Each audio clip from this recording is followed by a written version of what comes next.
my parents took a slight interest in Mm-hmm. my content creation.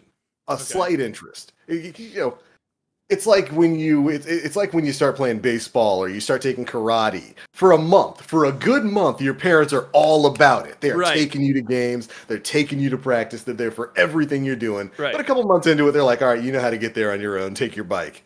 Maybe that's just because I grew up in the 80s and 90s, but they went through that little bit of a phase when it came to content creation and some of the other work that I do, like voiceover and stuff like that. Yeah. And I had a genuine, severe moment of panic one time when I thought my mom might have been searching for me on YouTube or Twitch or something. Like a genuine moment of panic. Yeah. Because I don't know if I want my mama to be watching me live streaming. It doesn't matter what I say, how I censor myself, how I handle myself. There's going to be something that she's going to pick out and not like. Right. And I'm going to... That's your mom's right to reserve, right? Like, Yep.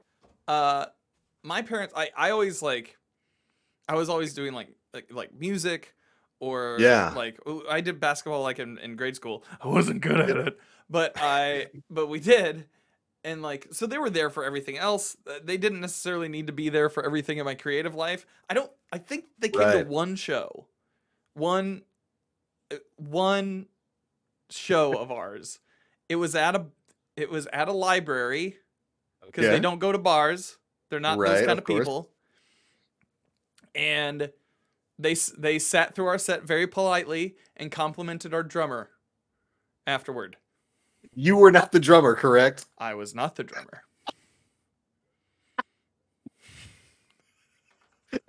Yeah, that's about it. You know what the response is. Well, that was interesting. He's Oh no. What's your drummer's name? Yeah. Cody. Oh, he's Hmm. very good. Yeah, tell that young man he's very good. For me, it's like, wow, I just waiting for the text. Wow, that was an interesting show, honey. You probably could have spent a little bit less time talking about big fat anime titties, but there were parts that I liked, and it's just like, oh, mama, no. No, Mama, well, no. there's a time and a place for everything, and the internet, it's There is. time. And Anime Titty Time is my channel. Welcome, ladies and gentlemen, to episode 277 of the Planet Destiny podcast, your guide to everything going on this week in the world of Destiny 2. And man, what a week we've had. We had the official unveiling of the next season of content, Season of Splicers. Turns out that leak was a little on the money, Oh, yeah. as it were. At least one of them. There were like 76 of them. One of them was on the money. And we're going to be talking a lot about that this week. We've, of course, got Vault of Glass is going to be coming back in another couple of weeks. We got to see what some of the new activities are going to look like. We got the new 6-man, I think it's called Override, Yes. where we're basically splicing into the Vex network to go and mess around with their stuff, which from a lore standpoint is like unbelievably cool in terms of Destiny's history and lore, and I can't wait. Cannot wait to dive on into that. But who the hell are we? Well, you're your usual roundtable of hosts, the terrible twosome this time, led by the one and the only, the man with a strange... Is that a badger in the back? A bear? I believe it's out of frame for those at home. It is it's a sloth head. Sloth. Or at least when I purchased it, it was sold to me as a sloth head. Okay. Um, What did it digivolve? I mean, kind of. I mean, yes. I dig it. Mr. Dan Pinnity, how you doing, man? Doing all right. How are you tonight? I'm good. Had a good Mother's Day. I didn't really Mhm. celebrate it today. Took mom out yesterday to a place she likes to eat. Bought her some flowers and wine and let her go crazy. That's the way to do it, man. You're doing it That's it. right. You're a good Just son. buy it, take her to eat, dump that stuff in her back at her house with dad, and then just call me in the morning. You're a good son, TBL. I try to be. I hope everybody here had a wonderful Mother's Day as well. Of course, my name is the Black Link, and with that, I'm gonna go ahead and dive on into some Destiny stuff, man. Did you play Destiny this week? I certainly did. I got, let's see here. I finally got, I think it's like 75 what was it, 78 total season challenges. I think I only have 2 Oh left. yeah, yeah, for the Uh, emblem. yeah, so I got that done. I'm a little disappointed in my forced brethren, my step brethren this week. Yeah. Because when I was told that when Guardian Games came back around, and Mm-hmm. I was a Titan main, Yep. that we were guaranteed a win, Yes. and it turns out that was all a sham. That was a lie, and I mean, I'm a little upset. It's a little bit. Just yeah, Just just a a tad bit. tiny amount. Mm-hmm. Well, it's funny, when you add on stacking benefits towards teams that lose consecutive days and whatnot, and you have one class that's got numbers way higher than the player count for every other class. Uh-huh. It's funny what happens. No, yeah. I wish it was that way last year. Right? When I was a hunter, Yeah, selfishly. selfish. But you're a Titan this year. But I'm a Titan this year. That's unfortunate. Some problems. Yeah, so we had the official end of Guardian Games, as it were, with the final, what was it, commencement ceremony at the end of the week. Yeah. And the grand winner this year are, of course, the Hunters, because of course the Hunters won. Yeah. They have both crutches. They have the higher player density population crutch and the bonus for not winning every single day crutch. TBL, they deserve it. They did. They deserved it. And I deserved it too, but it wasn't in the cards.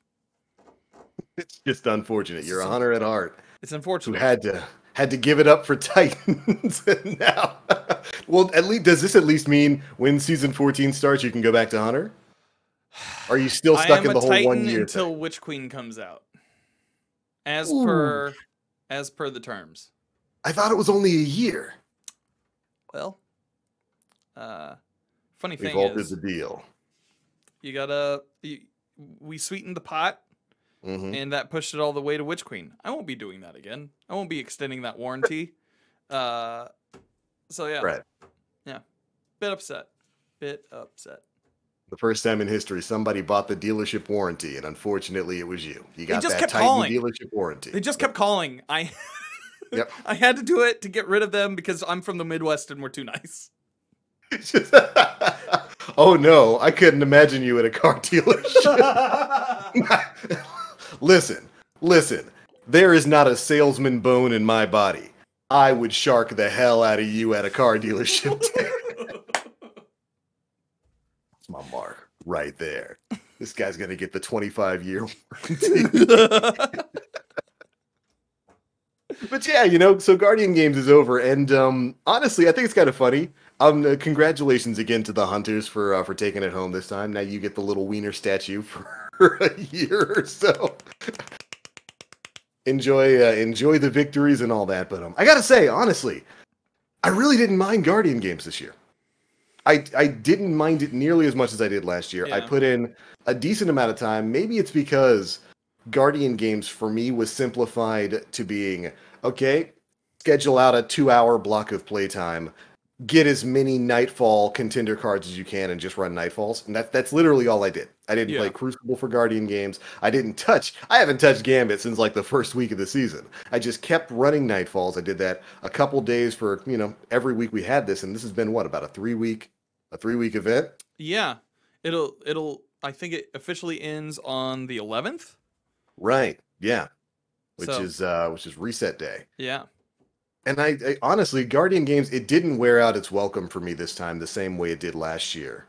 Whereas, I played it real hard for about 2 weeks, got the stuff that was tied to it, and was like, never again. Yeah. This time around, it was more conducive to the things that I was already doing. So I was already trying to, before the end of the season, get myself a decently rolled Swarm. Still hadn't gotten one of those. Mm-hmm. So I went and ran through Nightfalls, wound up picking up that, got another decently rolled Palindrome, and even a Shadow Price. So Nice. I gotta say, I enjoyed it. I enjoyed Guardian Games this time. It worked out for me. How about you?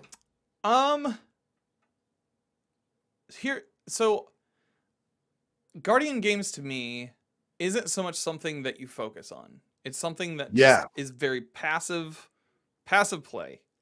And so I grabbed all the bounties.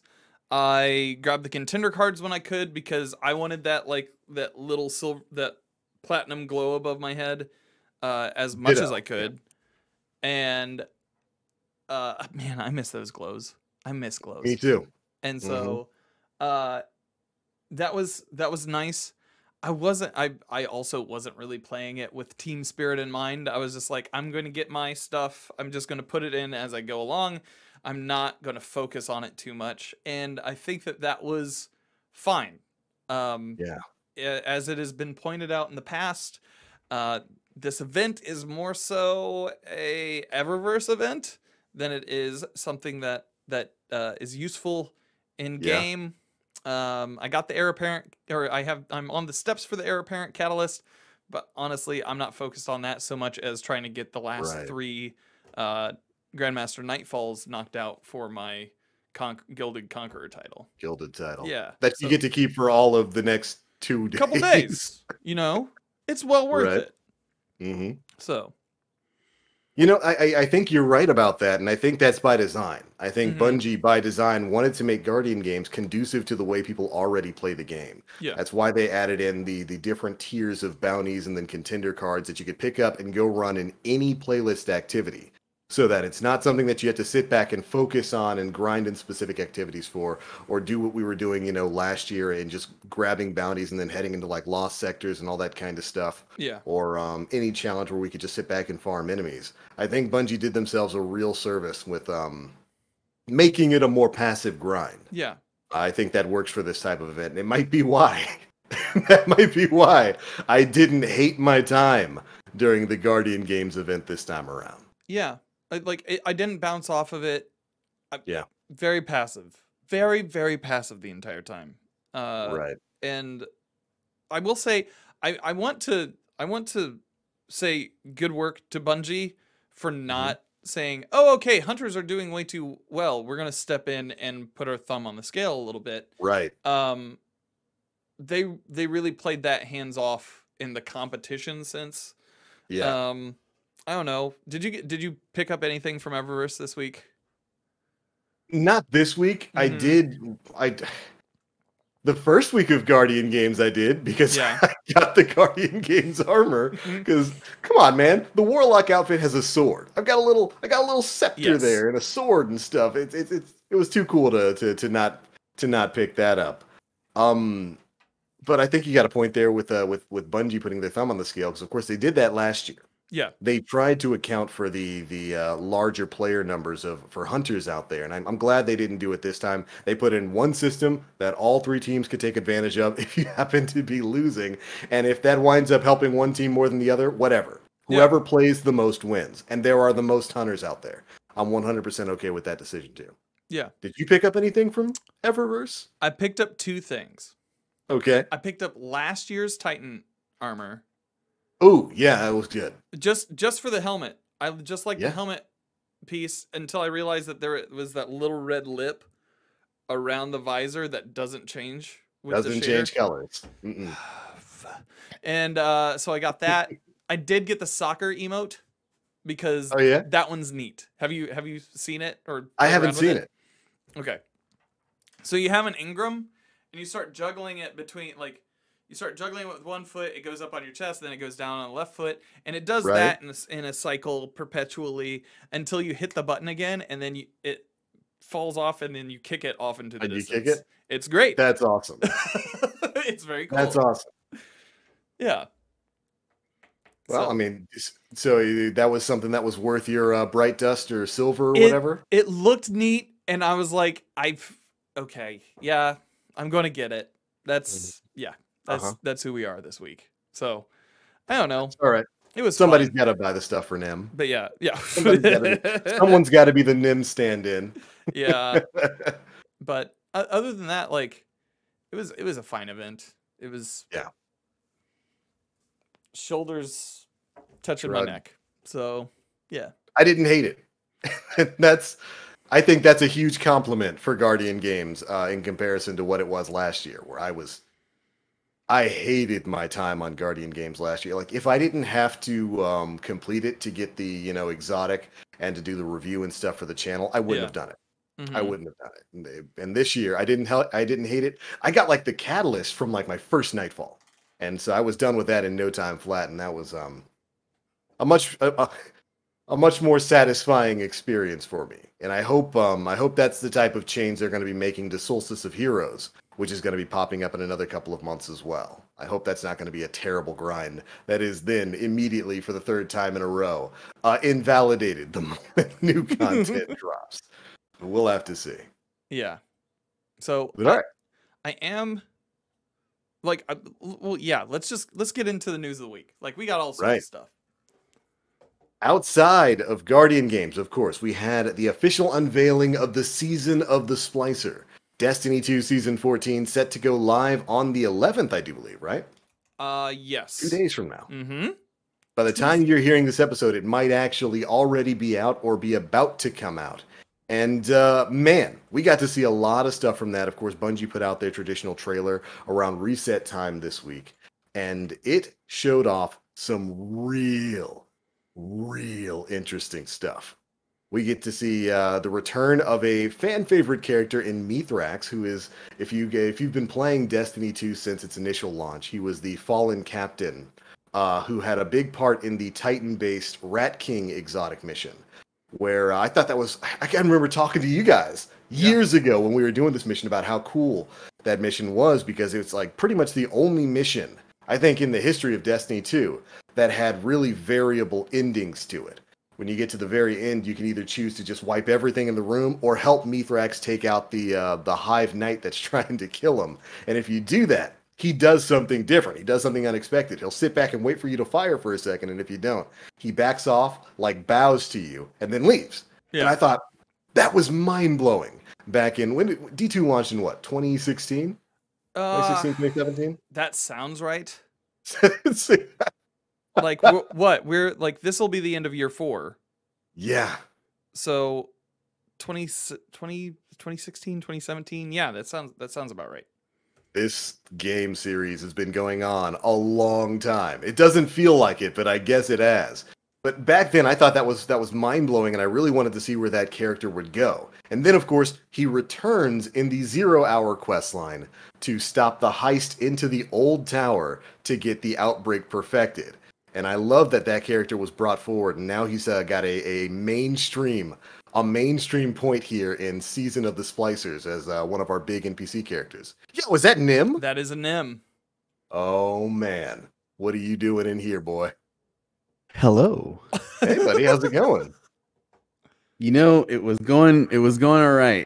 Going all right. Then I realized I was 15 minutes a little too late.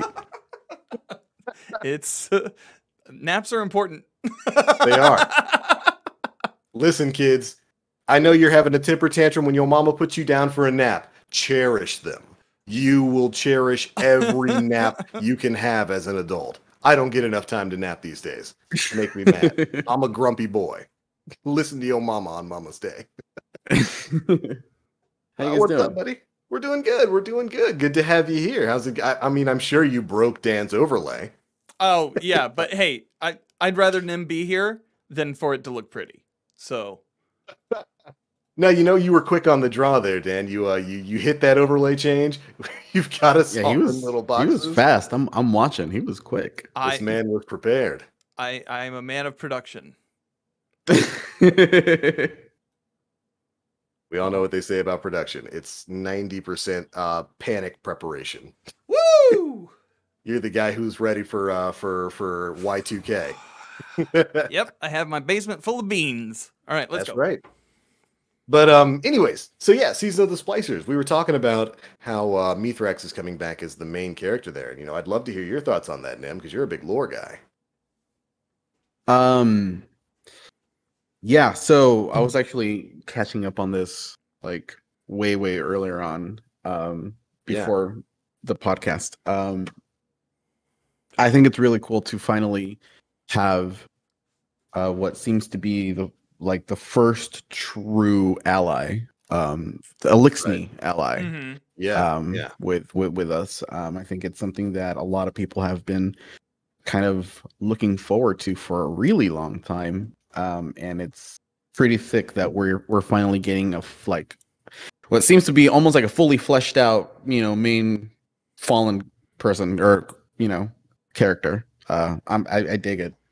Yeah, his own entire faction as it is, since he's basically the Kell of the House of Light now.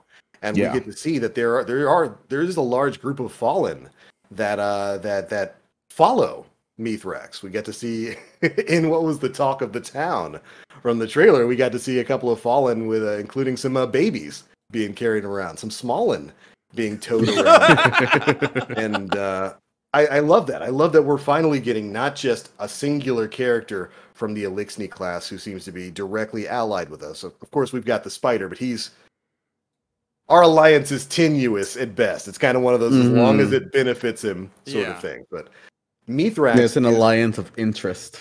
Yeah, right. But Mithrax is more of a lawful good kind of ally there with his own faction. And I love that we're finally delving into that. And I can't wait to see where it's going to go. Yeah, and it's cool. So for a lot of people who haven't really followed the background of Mithrax, we do know a little bit about him. Yeah. Aside from the mission that we first run into him with, which was the enemy of my enemy. Yeah. Mithrax kind of started this pathway of alliance with first it was with the Awoken, because he was kind of like almost rescued, and yes, that was his first interaction with like Awoken and like people was with Seer. Your Ido. Sure, yes. Ido. Yeah, Seer Ido. So she's the one who kind of like first started. She knew Elixni language, so she got to communicating with him at first, and that kind of like set Mithrax on this path of being allies with like guardians and Awokens and humans and such, which is really cool to see. Yeah, and we get to see how that's leading into things now. Whereas now, when starting on Tuesday, when our guardians wake up after reset and they notice that there's no sun and there's no traveler, something spooky's going on, we go calling him to see what's going on. I think that's a natural, awesome evolution of this character's story, who started out, like I said a little while ago, as just this random NPC. Who, if you didn't kill him during his mission, he decides to bow to you and give you what you're looking for, all the way up to the character we've got now. It's really, really interesting stuff there. Yeah, absolutely. So that's the basic story of Season of Splicers. We wake up, sun's gone, we're in perpetual night, and apparently we, while we were asleep, we got sucked into some kind of Vex simulation. Yes. That's not good.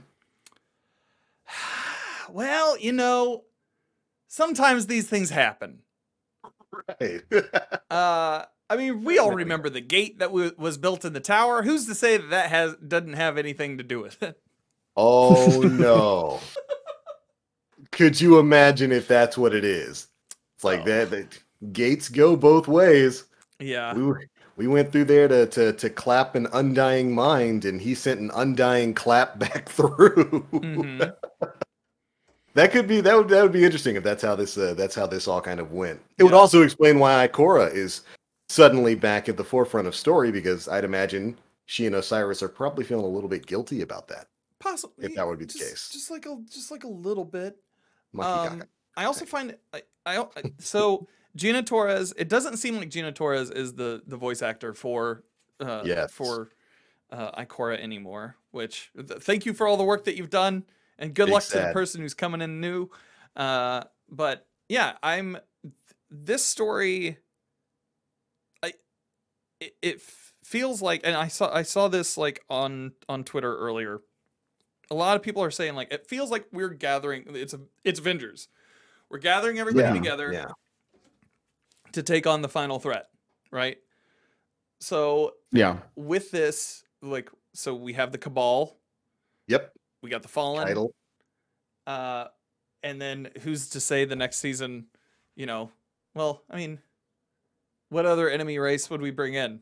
The Vex are probably like off in their own universe.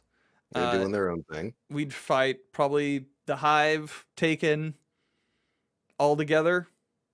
as well as the Scorn. And so it's funny. I was actually speaking with Sentinel Grey about this literally last night.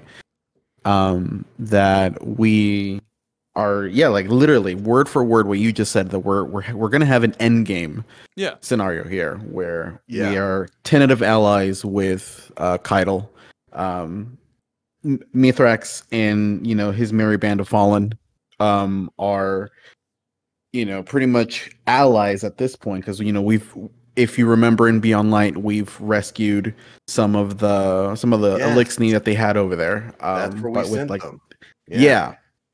So Keitel is not going to go anywhere. No. She clearly needs our help. And with everything that happened with the Proving Grounds and that final cutscene and stuff like that, it does seem more and more like the Cabal are going to kind of like maybe stick around, and because she knows that she's going to need us to fight the Hive. What's interesting here, though, is that there's still a wild card in the universe, and those are the pyramids. Yep. Because if you guys recall from Season of Arrivals, when the pyramids is trying to communicate with us, Savathun didn't want any of that. She was shutting that down. She was stopping that. Yeah. So Savathun is clearly either threatened or scared that the pyramids are like trying to communicate with us, and based on that end cutscene, they claim they're our salvation and stuff like that. So they're kind of a wild card in the game right now. They can go either way. Yeah, I think absolutely. And there's also other factions of Fallen too, like Aramis. She's not dead. We know she's not dead, and I'm waiting for her to get thawed out and probably ally up with Mithrax and whatnot. And by the way, just because I can't let it go, yeah, you're right about Keitel. She's not leaving. She's not going to leave anywhere because she's tsundere. She's like, I don't need your help against the darkness, Baka, but secretly hopes that you're going to help her. She's not going to leave. She's the Helga Pataki of Destiny 2 now, and we are her Arnold. She ain't leaving. She ain't going nowhere. She is going to caress. She's going to caress our football heads for the rest of this story. And I think that's also probably going to include eventually Callus, his return as well, to kind of form an odd alliance there, because we know she's got problems with her daddy.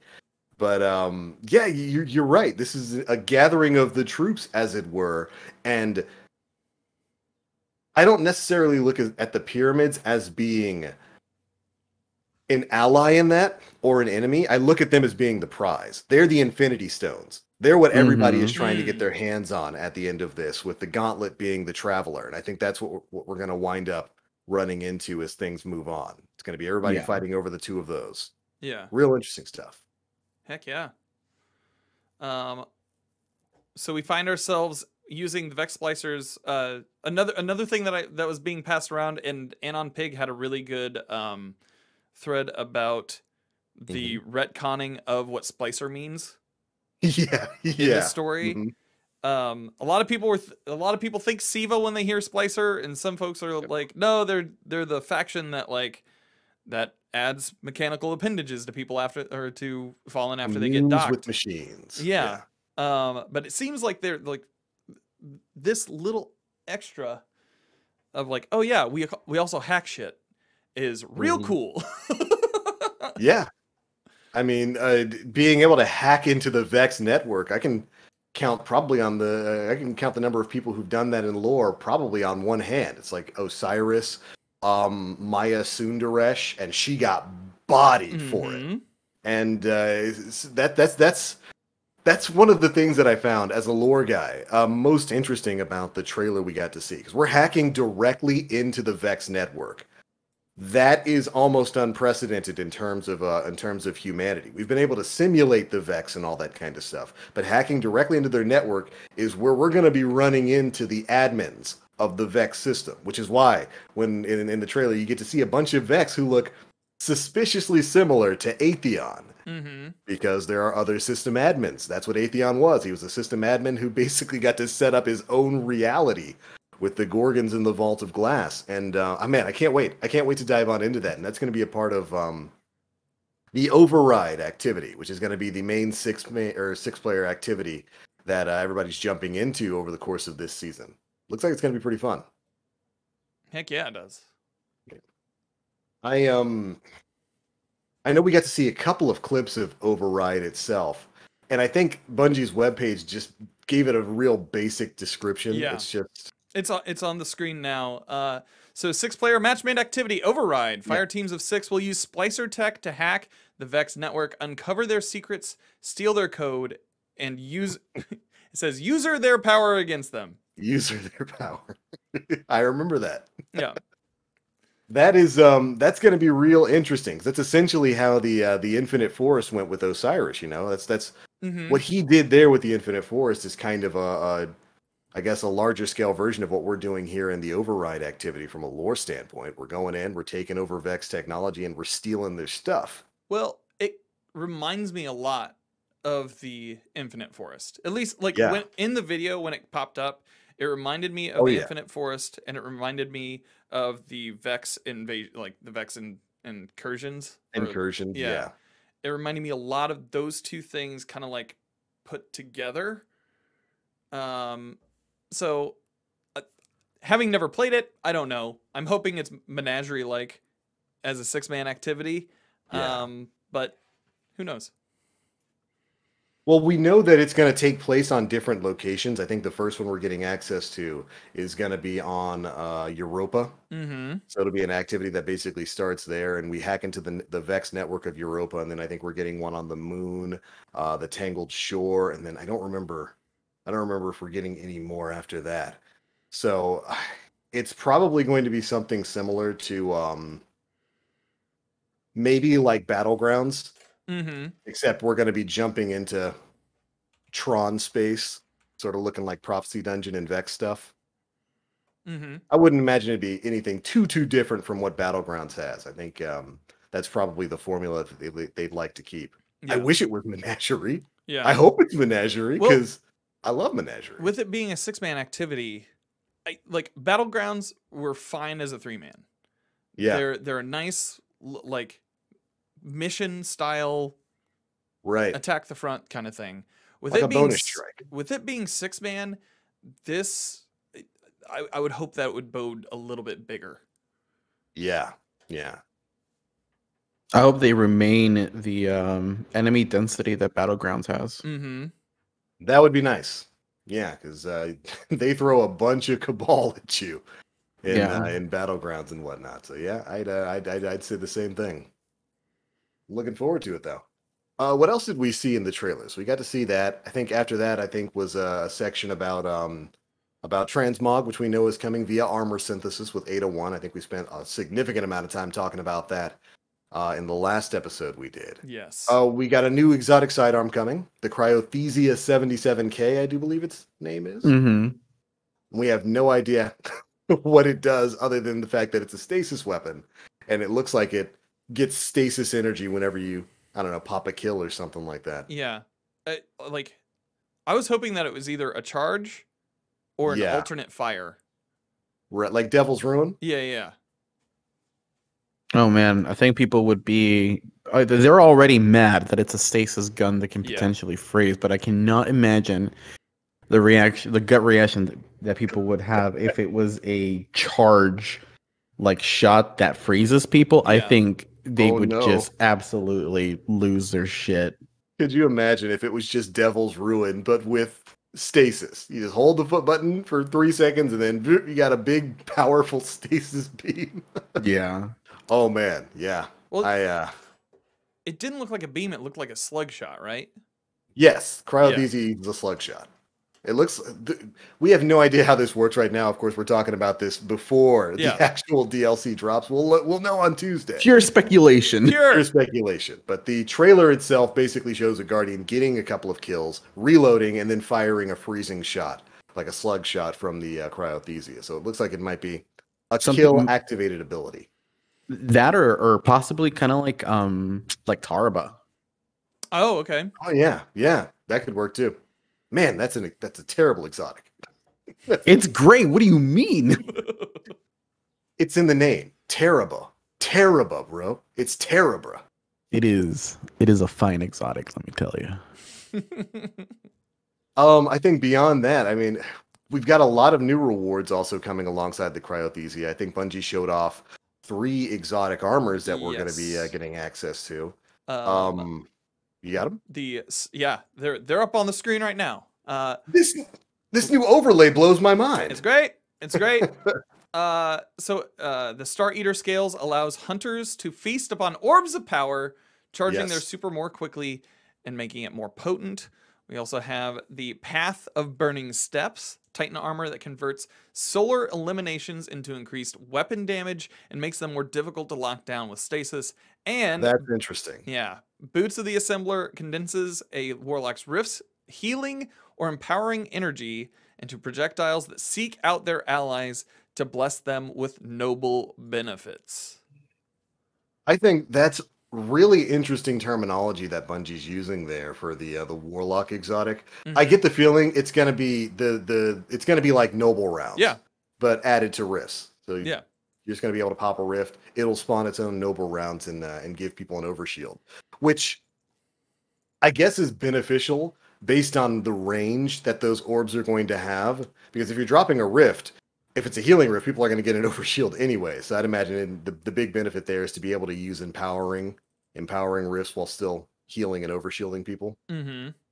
But that's good. Noble rounds don't get enough play. I think Nim's the only person I ever see regularly using that exotic hand cannon, and that What, bums Lumina? me out a little bit. Yeah. Yeah.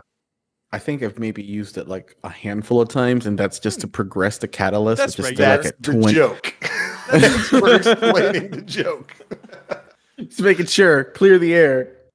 It bums me out because it's such a unique weapon to think that you have this gun that its main purpose isn't damage or killing enemies. It's to heal your allies. Yeah. Everything you're doing with that gun is to get something that you can heal your allies. And there's really just not much of a use for that in the game as it is right now. So it's interesting that they're adding that to the Warlock boots. I think the Titan boots are really interesting too. Yes. Getting empowered, empowered via solar kills? Solar eliminations convert into increased weapon damage and makes you more difficult to lock down with stasis. Look, man, all I'm saying, we got a Vex Mythoclast coming back this coming season. Yeah. Vex Mythoclast is a solar baby. Mm. And also, really interesting that these are going to make it more difficult to lock down with stasis. So I imagine that means it's going to lessen like the slowing and freezing abilities that stasis does. Yeah. Why is that not more exotic armor? I mean, I feel like this is something that they're testing it out with, right? Yeah. Like,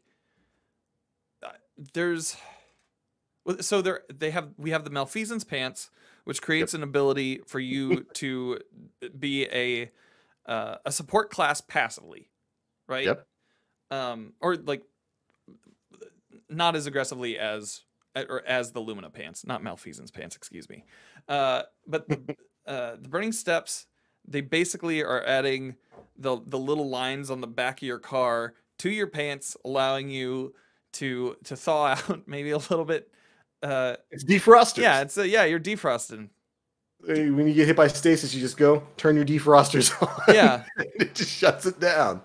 So, and Pins brings up a really good question in chat. He's like, why not make it a mod so that you can apply it to any armor piece? And that's Exactly. something. Make it like a 6.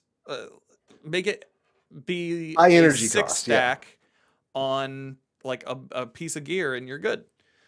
Yeah, make it a high energy cost mod. I think that fantastic. Yeah. The Star Eater scales are going to be crazy when you pair them with things like Ursa's. If Ursa's doesn't get any tuning, it's like infinite super right there. Yeah. I there's a lot of good combinations that are going to work with Star Eater scales. Mm-hmm. And I wouldn't worry so much about Ursa Furiosa's being nerfed. There's another Titan exotic that Bungie's been real quiet about that I think is absolutely 100% going to be nerfed. Can any of you guess what it is? I don't want to say, because I don't want to put that on my Titan stepbrethren, because it is the Celestial Nighthawk of Titans. But I don't know. Nim, do you want to say it? I have no. I'm not following him. I don't know Good. what it could be. See, you're playing along very nicely, Nim. Thank you. Right. Just wink at the camera that's not turned on. There you go. Yeah, I would. Bungie's remain mum about that Titan chess piece, and they haven't said a thing about it, and that worries me. That's the kind of thing that you slip into a patch note on a new season. You just put it at the very end and don't say anything about it. That's a real Bungie thing to do, and I'm afraid they're gonna do it. Don't you put that hex on us, Ricky Bobby? Don't you put that evil on me, Ricky Bobby? I hope they don't. Yeah. I honestly hope they don't. But that's especially with Vogue coming back, and assuming there are going to be changes. And we'll talk about Vault of Glass in just a minute. Assuming there are going to be some changes to Vogue, I imagine not all of the changes are going to be boss centric. Atheon might still function the same, and Bungie probably doesn't want 6 Titans just yeeting at him. Yeah. We'll see, though. Oh, it hadn't clicked until you just said that. Yeah. I was real clueless there for a sec, Dan. I was not playing coy. No, it's okay. I wanted it to play like you were playing coy, and it did. It worked for a while. Mm-hmm. But anyway, speaking of Vault of Glass, let's go ahead and dive on into that. May 22nd is when Vogue is officially relaunching here in the world of Destiny 2. Is anybody here going to try to go for world first? Right here. Dan? Yep. I got my team. You got a team. It's a team full of whimsy, and I'm very excited about it. Now, so how are you preparing for the world's first race? We're not right now. Excellent.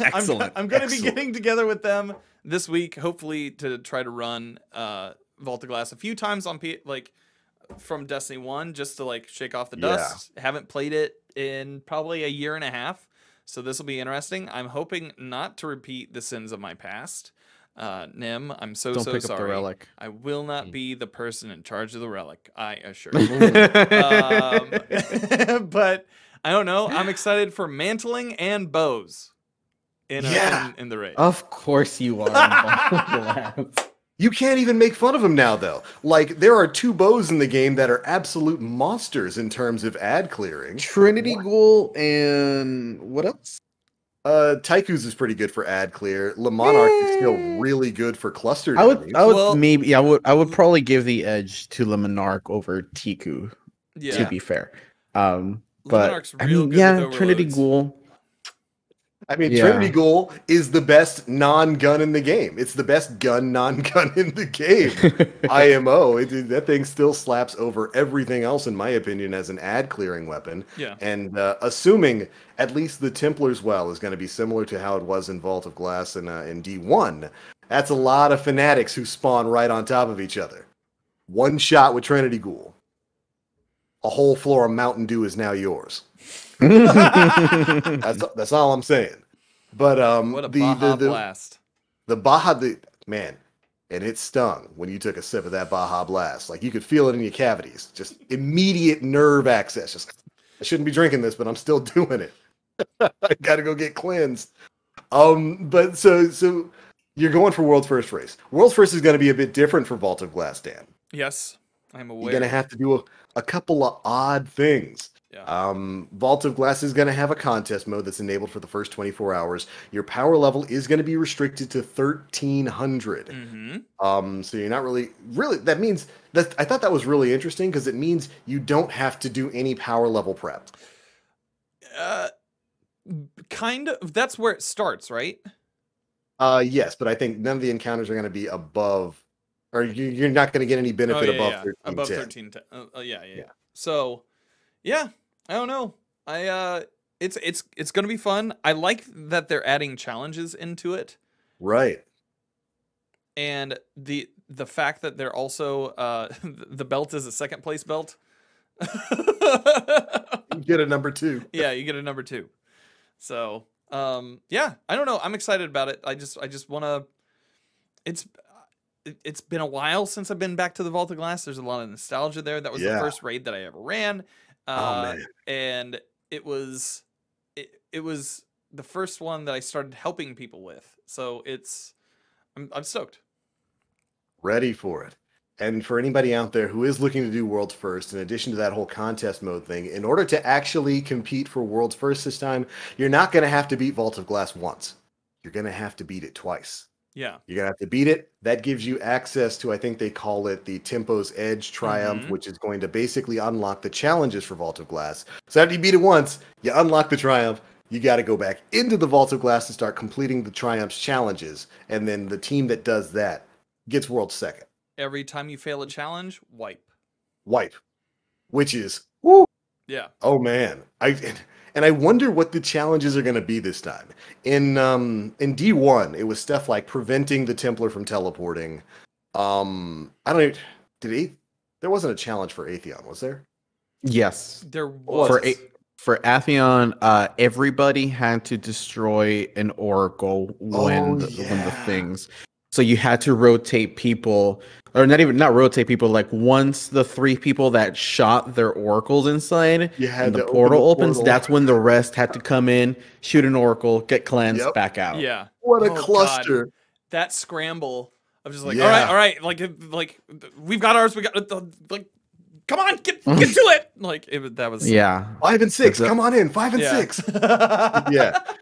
And there was always that one person who just comes in. Where's number 6? Literally, look up. It's number 6 is always right above you when you walk into the portal. Where? And then all of a sudden you hear, "Oh no!"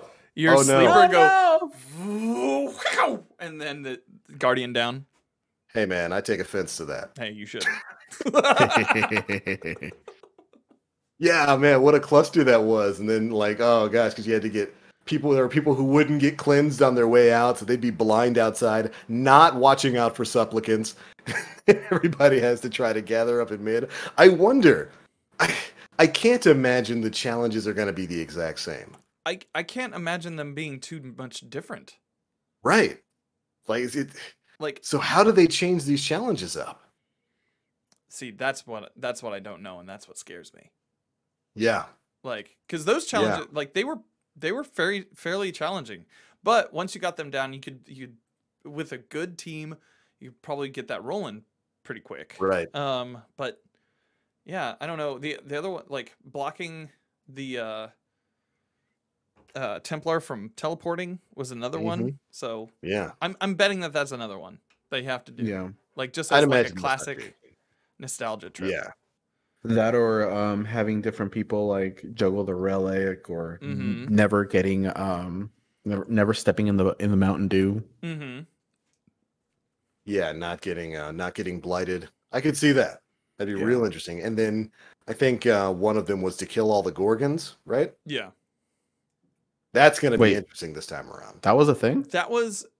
I think that wasn't a challenge. I think that might have been for like the record book, right? Yeah, I believe it was for the record. Might have been. And you got like if you killed one, you got like a I think you got a grimoire card for it. Is that correct? It was some kind of lore thing, I think. Yeah. But either way, Vault of Glass going to be going live on the 22nd, and I'm really looking forward to that experience. Something you brought to my attention, Nim, when we were playing over the course of the week, was that the trailer shows off Guardians entering the Vault of Glass, and some of Bungie's promotional material shows Guardians wearing the classic Vault of Glass armor. Yes. Makes me happy. Yes.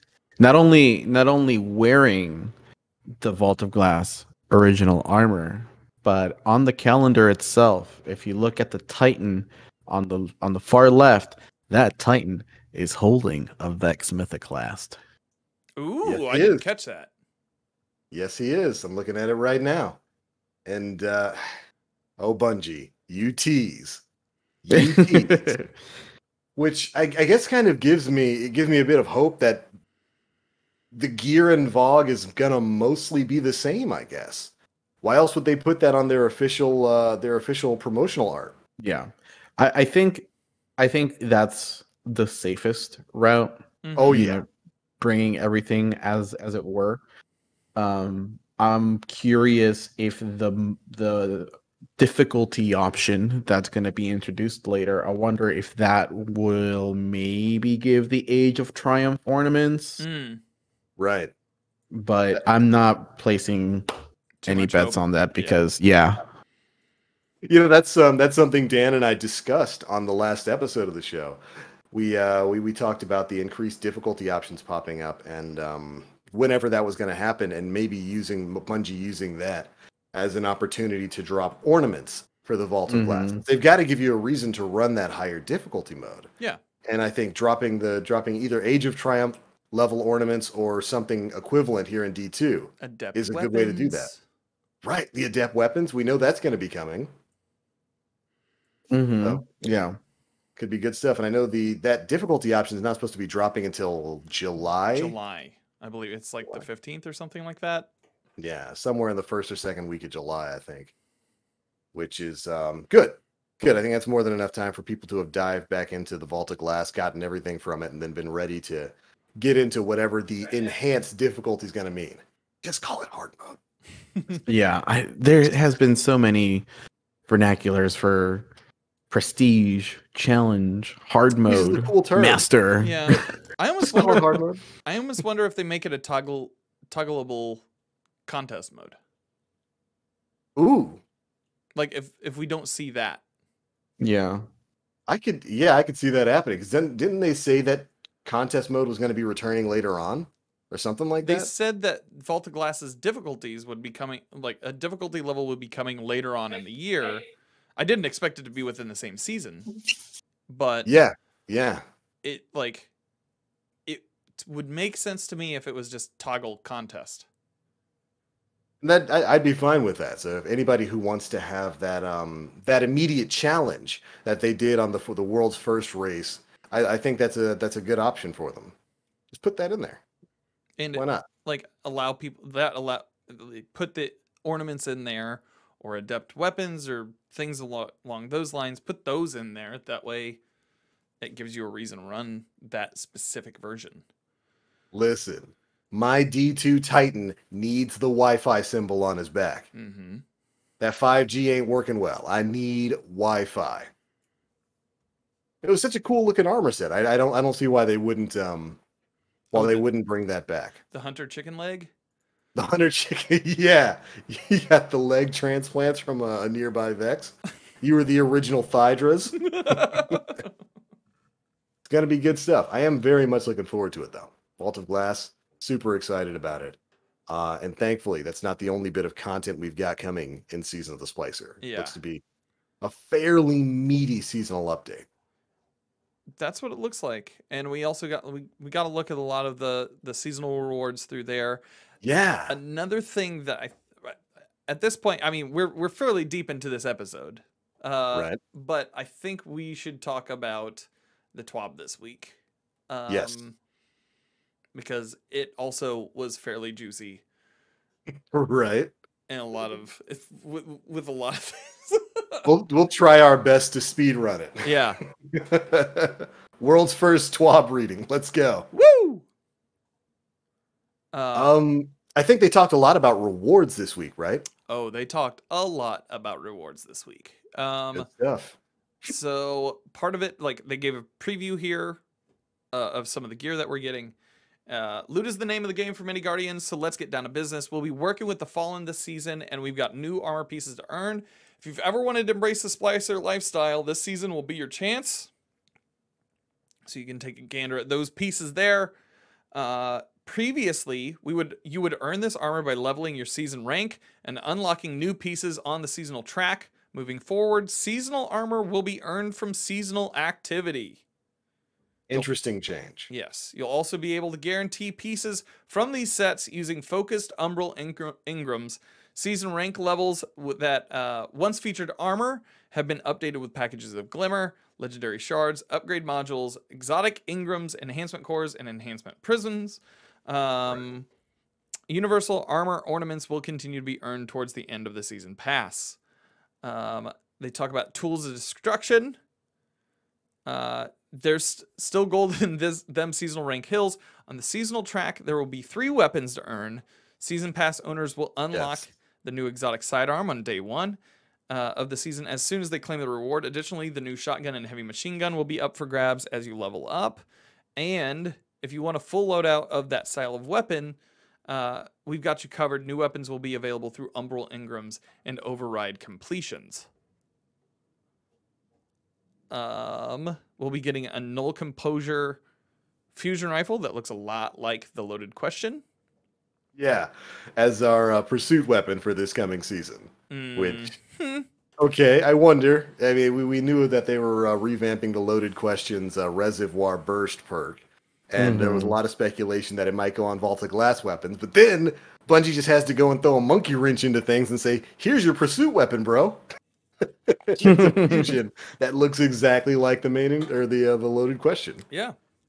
I hope it's a heavy impact fusion. Oh, me too. Yeah, ditto. I'm not a fan of the other ones. I don't want to have to fusion something twice to kill it. Exactly. Real quick, I wanted to kind of talk about the overall aesthetic of the seasonal armor and weapons. Mm-hmm. Yeah. I think they're finally getting back to that point where they're nailing the enemy aesthetic gear. Yeah. Yeah. They've kind of like little by little since Season of Dawn kind of been doing a better job at kind of like, you know, making armor that's heavily thematic around like that particular season. And now that this is very fallen, very fallen heavy, you know, fallen allies, we're gonna have fallen in the helm. This new armor, and it's subjective, but I think this new armor looks really, really good. Because if you look through it, like you have so much fallen detail that it even doesn't make sense for us to have. Like if you look at the hunter, and I think the warlock as well, on the chest piece, you have the parts where Elixni arms get docked and capped. Yeah. And I think that's such a really cool attention to detail that they've added onto that set. The cloak for the hunter, straight up the cloak set like the Vandals uses and stuff like that. So I don't know. I'm a fan. I know it looks like really weird and super scrappy and whatnot, but I'm looking at those pieces and like even as individual pieces, I can see that they're going to be such good pieces to use for like combining different fashion sets. Yeah. The theming is great. The Titan helmet on this piece that we're looking at right now looks like what Wolverine wore when he broke out of Weapon X. Yeah. So I'm all for it. Absolutely. It's all over him. Yeah. Oh boy. Absolutely. But yeah, I'm super stoked if this is the direction that they're going to be taking it looks armor good. going forward, because I think that's something that really started lacking in Destiny for like a long time. It's just armor was kind of boring. Mm-hmm. And don't even get me started on the Season of the Chosen armor. Good God. Well, and because I think they have to show out big, especially with the debut season of Armor Synthesis. They want people to want to look good. And so they have to make pieces that look good. You got to grind for it, so they got to put something in there worth that grind. Yeah. And I think they're doing a pretty good job with this. I mean, I like the aesthetic, and you know, I hadn't noticed the thing about the fallen arms, like the nubs where the arms would be docked. But you're 100% right; it's there, and that's what I want to see on my themed enemy gear. That's really cool. Absolutely. We'll also be getting 12 new legendary weapons to earn from Gambit, Crucible, and Vanguard strikes. And then once Grandmasters return, we have some returning favorites going into the loot pool. We have at least like Hung Jury. I can't name the sniper and the fusion off the top of my head. It looks like the Irene RR4 or the Uzume RR4, which were Omelon snipers in D1. Yeah. The fusion is the Plug 1. Plug 1. Yeah. Plug 1.1. Yeah. But yeah, hung jury obviously is the big ticket item there. Yeah. That's it's so much so that it's almost kind of funny that they paired it with the Uzume or the Irene and the Plug 1 because while those are fondly remembered, especially the Omelon snipers were really good in D1. They're not as ubiquitous as hung jury was. Right. Mm-hmm. Whereas, the first round of Vanguard weapons we got were, Palindrome and the Swarm and Shadow Price, really high name, high ticket items. The only high ticket item there is really hung jury, at least in terms of nostalgia. So it's kind of funny that they brought those other two back. But I'm looking forward to getting them all. I think the only really real sense of nostalgia that I get when I look at, the frame of an Uzume or of an Irene is look in the chamber. Luck in the chamber. That's it. Immediately what comes to mind is just the lucky body shot, Oh yeah, these were the cheese snipers. There we go. Yeah, it's just luck in the chamber. Yeah. I just want to know where hung jury will fit in the mix. That's what I'm worried about, man. It has to be better than. I feel like it has to be better than oxygen. Oh my.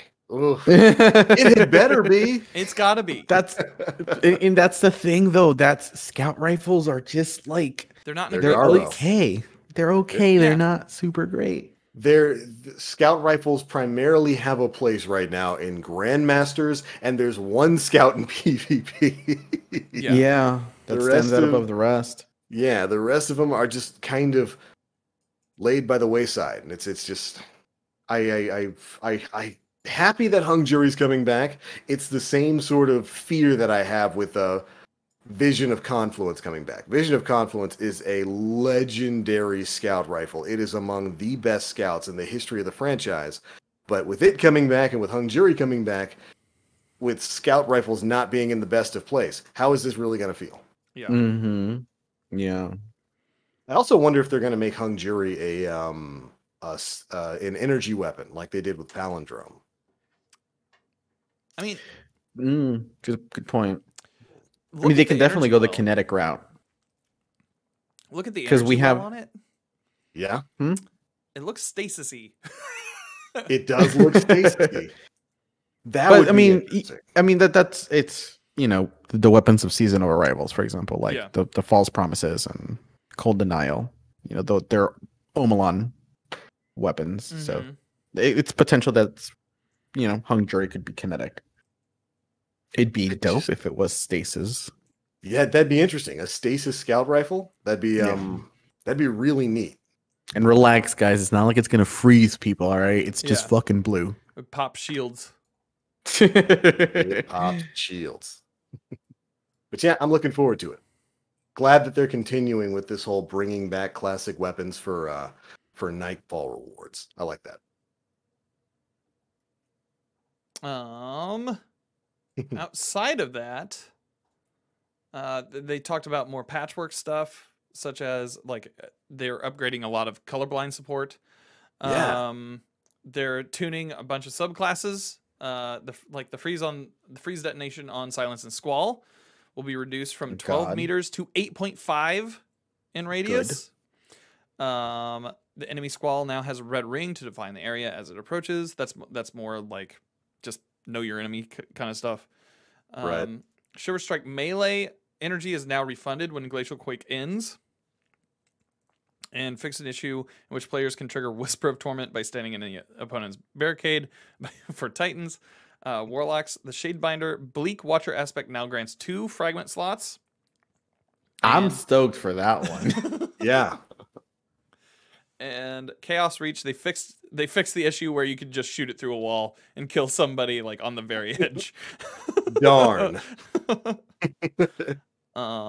They also announced that I really like this change. So Josh Hunt was tweeting about this a little bit before this TWAB came out, where he was like, well, they're making Ghost Overlay a little more obsolete. And yeah, I saw that. And so this UI that they're using, where you it's good looking. Yeah, where you can go between the allies and enemies on your screen, the missions and the bounties, like that's pretty slick.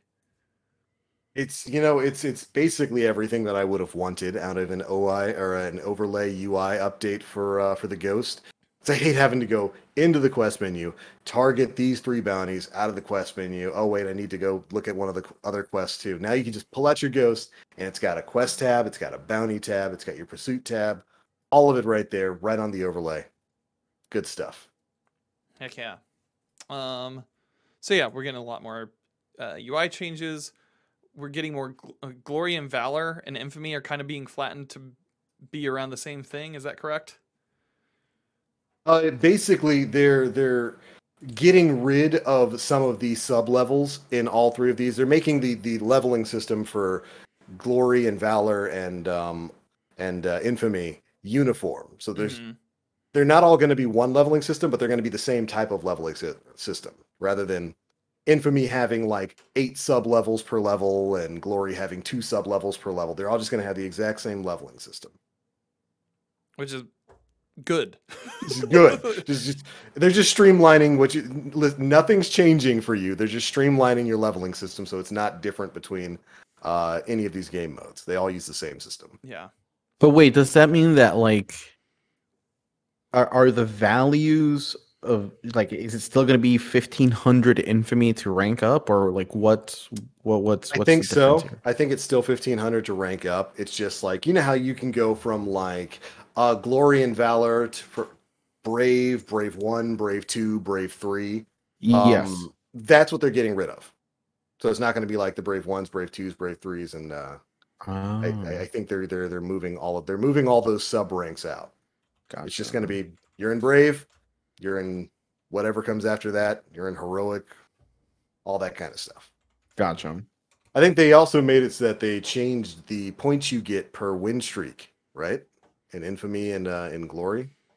Yeah, Infamy win streak bonus is now linear, plus 35 points per win. Glory win streak bonus is now linear, plus 20 points per win.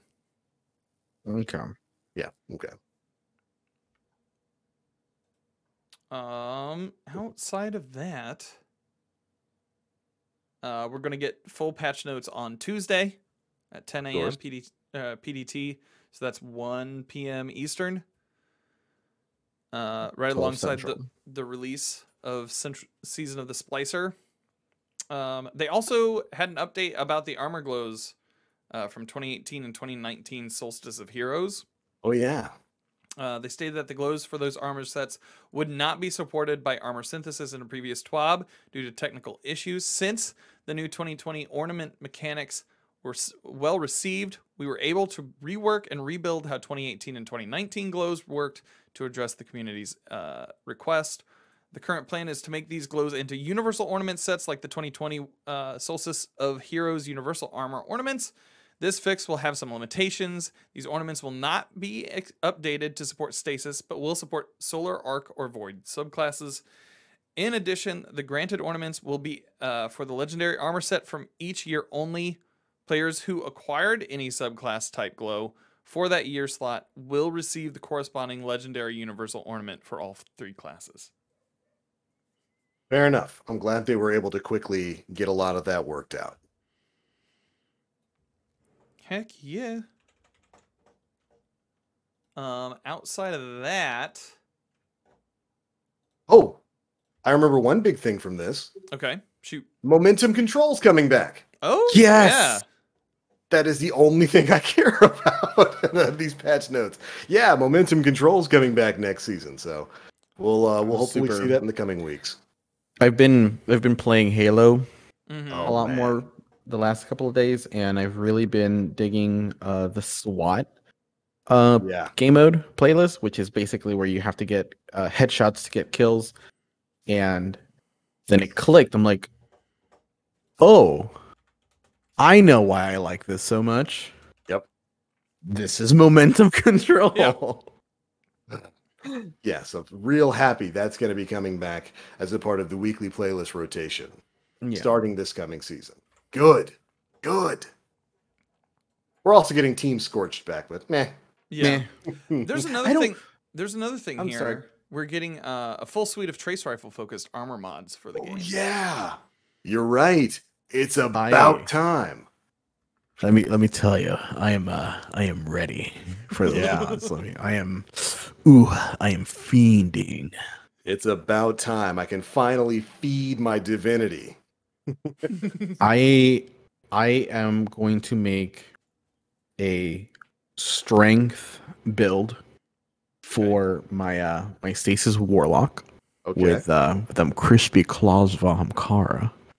I dig it. And run Whisper of Hedrons with ruinous effigy. So I can freeze and dunk to my heart's content. About time. It's about time Trace Rifles got it. All right, I think that's pretty much it for the biggest bits of news, right? Yeah. Yeah. We will have more patch notes, and there's going to be some downtime on Tuesday. So just pay attention for that. If you get kicked out of if you get kicked out of Activities. activity, you'll know what happens. There you go. Pay attention.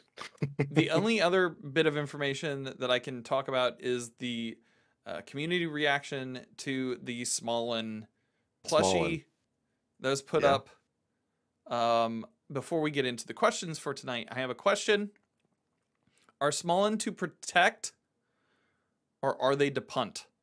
Oh Punt my or god. protect?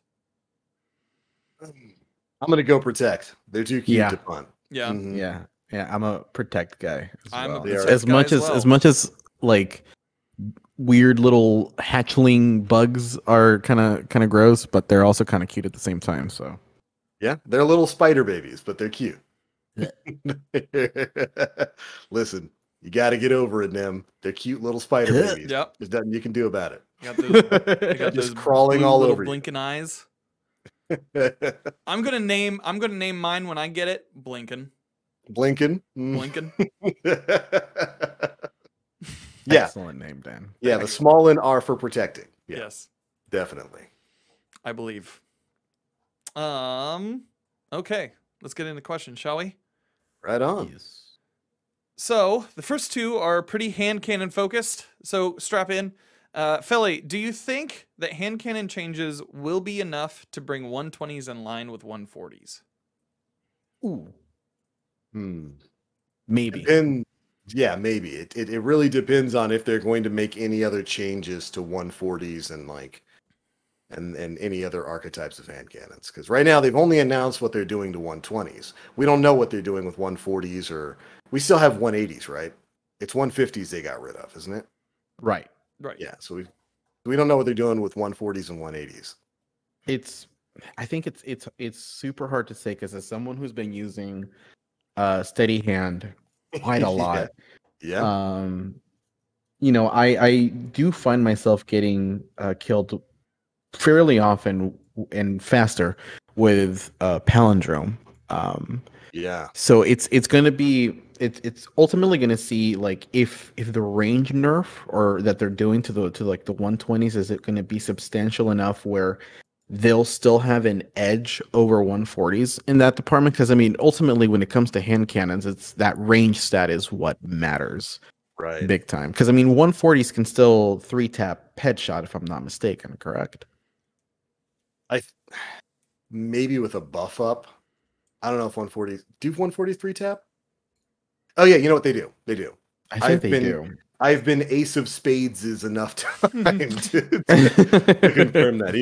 I think that does it even without its buff. So, but yeah, so I think it's just gonna really depend on that range nerf to the 120s. yeah.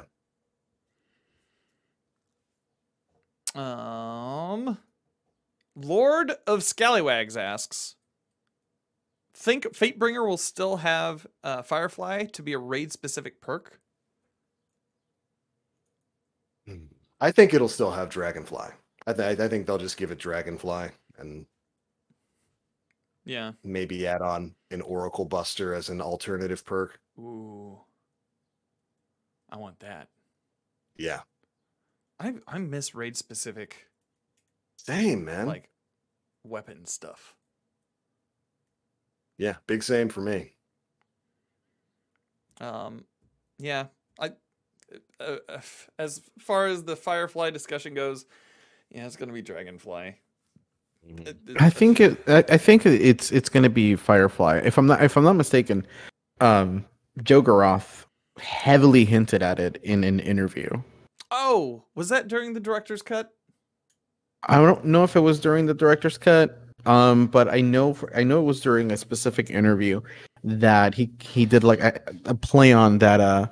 Fatebringer was going to have like some a fly of some sort, and it would be strange for them not to have Firefly, but that just means it's probably going to be an energy weapon.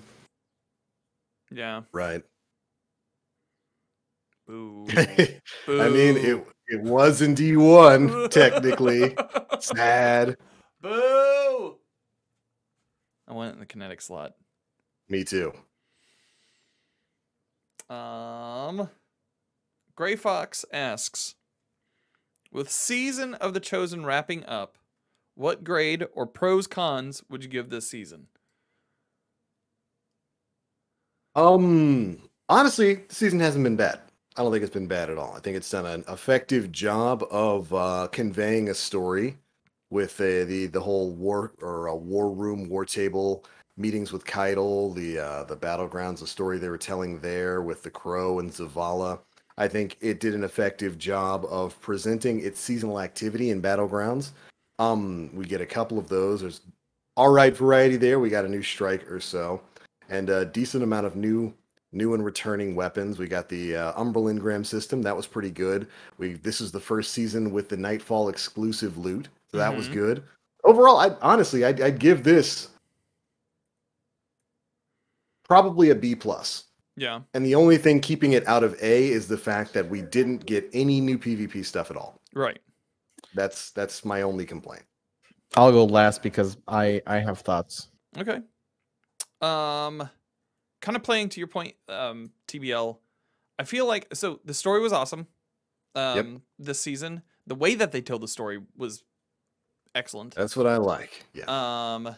The Presage mission is one of my favorite things in all of Destiny. Oh yeah. Yeah. They also added some weapons into the loot pool that I feel have become staples in the game now. Like the Code Duello. Yep. I'm really looking forward to the linear fusion rifle changes of next season, so that this season's threaded needle I can kind of play around with a little bit more and see how that works for my play style. They've also added the bottom dollar. Like they've made improvements in that direction. Once again, as you said, no word on PvP outside of getting momentum control and the rocket one back.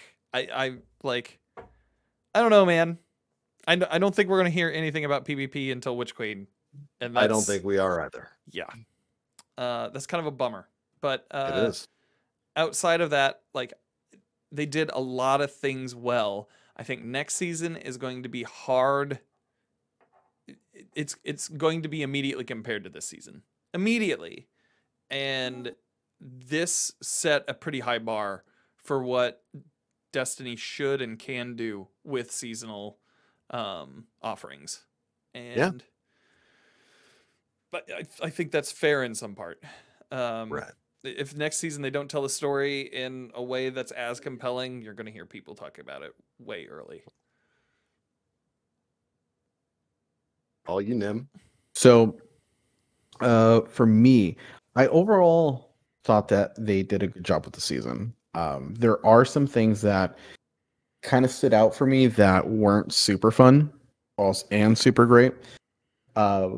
Presage, amazing mission. Yep. I remember the day that it dropped, like literally an hour before reset, I had gone on Twitter. I'm like, you know what? I want some more spooky shit in Destiny.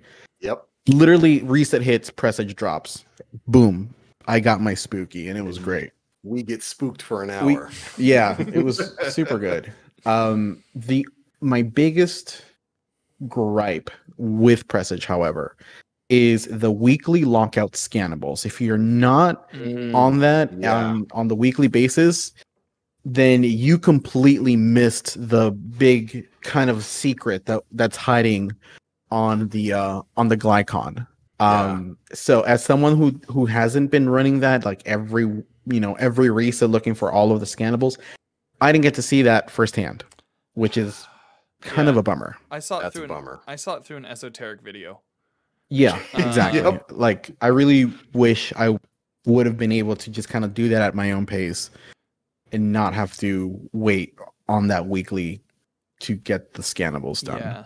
Design wise, that could have used some compounding effect. Like if you maybe like the week over week thing where it's like the first 3 weeks of like it's going to reset if you've got all the scannables for this week, and that like maybe that could have continued. Yeah. And the people who care about that stuff are going to go for it. Oh yeah. But the caches specifically, that stuff, I feel like last couple weeks they could have been, or the last week they could have been like, here's all, like you can go and touch all of them. Yeah. Right, exactly. Yeah.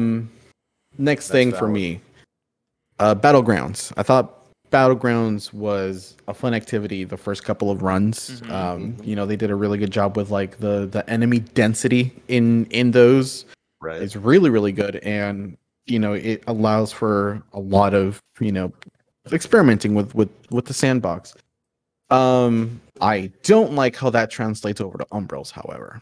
Umbral engrams came back.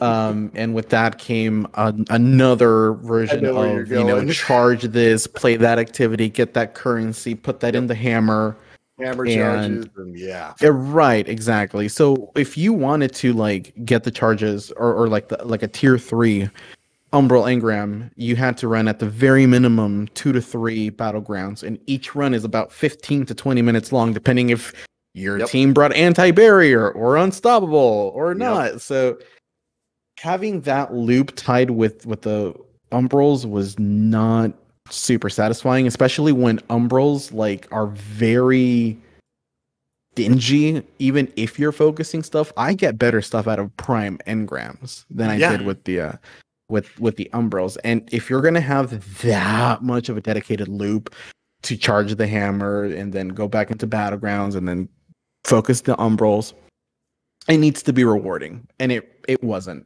100%. And it just ultimately came to the point where I stopped trying to focus Umbrals because it was not fun. Yeah, they weren't necessarily raining on you, but I found myself just deleting Umbrals more than anything else. Yeah, because it was more like whenever I get like a prime in the postmaster or like an exotic armor, I just delete a single Umbral, and it just makes space for that one, because I'm not going to the helm to just get garbage. Outside of that, go ahead. I was just going to agree with you. I think that's a really good point you made there, and I think the perfect example of it is I was playing yesterday. I hopped on to get a few things done, and I, of course, probably like a lot of you, have a full inventory of Umbral engrams because I haven't gone back to the war table to focus them, because I'm not going to go into 2 or 3 rounds of Battlegrounds so that I can focus one Umbral engram. And what I did is I just went to the recaster, dumped all of them. I didn't bother focusing. I haven't focused an Umbral engram since like the second week, and I think that really plays to the point that you're making there of tying it into Battlegrounds with this new currency for a currency system and hammer charges, and with how many of them you have to farm up in order to actually focus your Umbral engram. I would 100% agree with you. That might have been a bit of a misstep. Yeah, and it seems like that system is going to carry into over Season of the Splicer somehow. So we're going to have to wait and see. Outside of that, how hard did you bounce off the Battlegrounds? Like after you got done with the war table stuff? I didn't even get done with the war table stuff. Oh, okay. Really? Yeah, that's how hard you bounced off. It didn't even I didn't get that sucked into the season to where I think I maybe unlocked 2 or 3 of the purple tier stuff, because I hate feeling like if I'm playing the game, I'm also doing chores. Right. And upgrading the war table, you do that mainly through the weekly seasonal challenges, which are boring. Like they're so boring. Like forcing me to use, like, for example, like I'm gonna kind of attack Dan a little bit here. Like you kill 50 Cabal with a bow. I'm not gonna use a bow. I mean, like that. It's just a that's weapon such that I a you don't. thing to say, though. It's a you thing to say. Like it's just, them like forcing you to use weapons that I normally don't use anyways. Like either sniper rifles I don't use, bows I don't use, submachine guns I hardly ever really use. Really? That's Yeah. See, It's just I don't. that's my normal loadout. No, they're very boring. And like if you look at my seasonal challenges and stuff like that, like I think like maybe 18 that are left until like I complete all of them. Mm-hmm. But those are the ones that are like go to Nessa's and complete 10 bounties and fill up 100 patrols and do that. Like, no, I'm not. That's just not fun for me. Like, don't give me an artificial reason to go into that planet. You know? Hey, remember Shah Han? Go repeat bounties for him. No. Right, exactly. Nah. No, that's just not fun. So I didn't even bother with like filling up the war table or like even I still have the last row of the focus engrams things locked. Yeah. Because it's like, like get like the bow and sniper kills to unlock that particular like focusing engram. No, don't. Nope. That's fair. I did all the war table stuff because I was like, I knew I wanted to get Master of All. If Bright Dust is going to be that important to the game in the long haul, and like I think it was like 4,000 Bright Dust for completing Master of All. It's something crazy. It's a lot of Bright Dust. It's a lot. And I was like, okay, I'm going to complete that. I agree with you that a lot of the seasonal challenge things are just like, do this thing. Please. And like specifically the ones that I didn't like the most were the Gambit ones, right? Yep. They didn't retrospect anything. It was all you have to do. Oh, they weren't now. retroactive? No. They weren't retroactive at all. So like if you killed envoys before and then on week 7 it's like you need to kill 20 envoys. Any more envoys? Like no. It wasn't that bad because if you plinked them like once or twice, it counted, but it also like you had to kill 20 more. And it's, I feel like in certain things, if they can do it, it should compound. Just like the presage thing that we were talking about earlier. If they can do it, it should compound so that it feels like the time that you've spent already rewards you in the future a little bit. Right. Yeah, I 100% agree with that.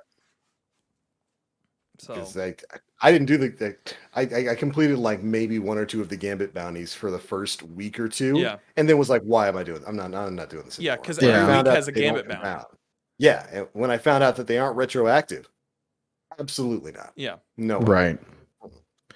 So yeah, like even if it like the reward is like 4,000 brightness, it's just I literally had days where I sat here and I was like, all right, I'm gonna chip away at these challenges, and like I would start up the game and then look it up, and the first one that I would see is complete 10 bounties on Nessus and patrols and lost sectors. Good luck. Well, off to PvP I go. Yeah. So, yeah, I don't know. I mean, again, like if that's your jam and if you like doing that, more power to you. But that stuff for me at this point, 7 years into the game, is just boring. Yeah. Yeah. I think that's fair. Yeah. But I mean, aside from that, story was good. I really like what they did with Keitel. Crow's reveal to Zavala. I miss his mask. How you want the mask? Phantom of the Opera mask. I want MF Crow. MF Crow. Rest in peace, by the way. Yeah. Champ. I think snitches, if I rap snitches can itches. Okay, go ahead. Yeah, if I were to give like the season a grade, I'd probably give it like a B minus. Yeah, that's about where I am. Yeah. There we go. Was that it? That was it. Figured was it. wrapping up on grading the season would be a good way to land it. So let's get the consensus here. So official Planet Destiny podcast rating for Season of the Chosen. It's like giving a number rating in a video game review. Oh, it is definitely a 7.85 out of 10. I say B plus. I say it gets a B plus. Yeah, that's fair. Presage alone was pretty great. That was a fun day. Well, I mean, even mastering it, like that is the one activity this entire season that I was like, I felt like I knew that front and back. Yeah. Mm-hmm. And because I wanted to, the design of it, I wanted to spend time in it. And that's probably what raises the grade for me. Like, I would say B plus. Like, yeah. Heavily relies on Presage being in there. Yeah, it was a cool addition, man. Yeah. It was a great surprise. And man, Nim and I, we ran that blind the first day it dropped. Mm-hmm. I remember we were just running Nightfalls?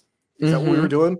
We just realized that door was open for some reason. Yeah. And then the rabbit hole just went on, and then we got to press it live on stream. That was a lot of fun. It was really, really fun. And those are the like the moments where like Destiny just super shines. Mm-hmm. It's those random moments because as people that have been playing this for 7 years now, like there's not a whole lot of mystery for us left. Destiny has become very formulaic over the past couple of years, so we know what to expect. So when they drop things like that out of nowhere, that's just kind of like, hey, I was not this is happening. A horror mission to drop in Destiny, and it was great. It was fantastic. It was good stuff. Definitely the highlight of this season for me. Well, all right. I do believe that overall brings us to the end of episode 277 of the Planet Destiny podcast. Good stuff, guys. We pretty much went over quite a bit of information here. We had the TWAB, we had the Season of the Splicer. That's going to be starting in 2 days on May 11th at reset time. I hope you guys are ready to dive on into that. If you got any other shaders, get rid of them now. Get rid of them. Because those are going... I don't think I will. You do it. You get on there. You pay Rahul a visit and you do it. He'd have to care, TBL. He's too cool to care. He just doesn't care, Mr. Krabs. He didn't care. But yeah, a couple days until the season starts. Cannot wait to dive on into that. Of course, Vault of Glass later on in that season on May 22nd. Ooh, that is going to be a fun day. But all right, everybody, thank you all so much for tuning in for this one. Of course, before we get on out of here, we are going to let you know where you can find all of us across the internet. Starting with the Gambit Invader for this podcast, Mr. Nim, where you at, buddy? Oh, those days are long gone behind me, man. I don't know, man. I'm seeing a red aura around you right now. I kind of feel like you can see me through a wall, like you're using a crutch. That's just some of the colorblind change options that are dropping. Yeah, that's literally what it is. Wait, but is that a xenophage, or are you just happy to see me? Oh, no, get out. No. Yeah, you're a scout boy in Gambit, right? I used to be, yeah. Xenophage alone just kind of drew me away from Gambit. I don't do that anymore. I'm retired. Yeah, hi. Find me over actively pretty much almost every day. Over on Twitter, twitter.com/NemPlays. You can chat with me there, see the shenanigans that I get to in Crucible, making the hardcore PvPers mad about it. Super salty. It's pretty great. And I will be streaming the launch of the season on Tuesday at 12 my time. I'm so like ingrained in that Pacific time time zone still that I forget that I'm 2 hours ahead now. Yeah. I had to like really think about it. Wait, no, it's not 10 anymore. It's 12. So you're Central? I'm Central, yes. Oh, hell yeah. Nice. Yeah. All right. Yeah, I'm Central. So yeah, noon Central reset placers. If you can't play it, come hang out. Be there or be square. Yeah. Right on. What about you, Dan? Hi. My name is Danfinity. You can find me on Twitter and Instagram and the TikTok, like all the cool Zoomers say. At Danfinity, where the eyes are else. You can also find me on Twitch 3 days a week, twitch.tv/Danfinity. I too will be live at Reset on Tuesday, checking out some of the stuff. That's going to be a long day for the channel. Yeah, excited about that. Probably a little bit more Returnal on Thursday. That's a damn fun game. Oh, you playing through it? Oh, buddy. Oh, I want to see. I'll tune in. I want to watch that. It is a beautiful and frustrating game. That's what I hear. There's so much it doesn't tell you, and then the thing that it tells you at the start, or like the thing that it tells you how to solve a puzzle later on, it's not true. Oh, it lies? Well, I mean, in part, one thing that works for this thing doesn't work for this thing exactly. So you have to like, it's a hoot, man. I really dig it. It's you enjoyed Hades. Yeah. Yeah. You know. Yeah. It's Oh, so wait. it's Metroid so like Hades. it's one of those that when you die, like your progress like restarts. So it is a roguelite in which there is stuff that carries over. And each run, if you pick stuff up, it's added to your overall loot pool. Okay. But each run, every time you die, it is the same exact thing. So you're always crash landing on Atropos. You always have to run through the same biomes. It's like luckily you don't have to beat the same bosses each time in order to get to the next phase. Some things are permanent, some things are not. But dude, the boss fights are bullet helly and they're very pretty, and I would suggest them. Okay. Right on. Becomes highly recommended. Highly recommended. I Good dig stuff. it. All right, and of course, my name is the Black Link. You can find me pretty much everywhere on the internet, Twitch, Twitter, YouTube, all at the Black Link. When it comes to live streams, it depends on how much free time we've got, and it's been a rather busy couple of weeks. The few streams we have been having, we've been D2 stuff, a couple of Outrider streams. I'm still playing that game because Lord knows I can ram my head against a wall and have fun. That's what Outriders is. I do. I dig it though. I dig Outriders. It's a silly, fun game that is scratching the intermediary looter shooter itch for me. Yeah. I haven't been But back. I need to hop back. With the new season of Destiny coming up, you don't need to go back. Yeah, I mean, that's unless you're really looking to make some builds and whatnot. I still enjoy hopping on and clearing, Expedition Tier 15s and all that kind of stuff. Playing that a lot. Additionally, a lot of Monster Hunter Rise. We had the new update for that drop a week or two ago. Still playing a lot of Hunter Rise. And it'll be a lot of Destiny moving forward. If we do have live streams, they're usually Monday to Friday, starting at 11 a.m. Eastern Time and going for a couple hours. Make sure you tune in. Of course, any Destiny news videos, of which there's probably going to be a lot this coming week, you can find those over at the Planet Destiny YouTube channel at youtube.com/Planet Destiny. But all right, everybody, that is it for episode 277 of the Planet Destiny podcast, your guide to This Week in Destiny. Thank you all so much for tuning in. We'll see you all next week. Bye, everybody.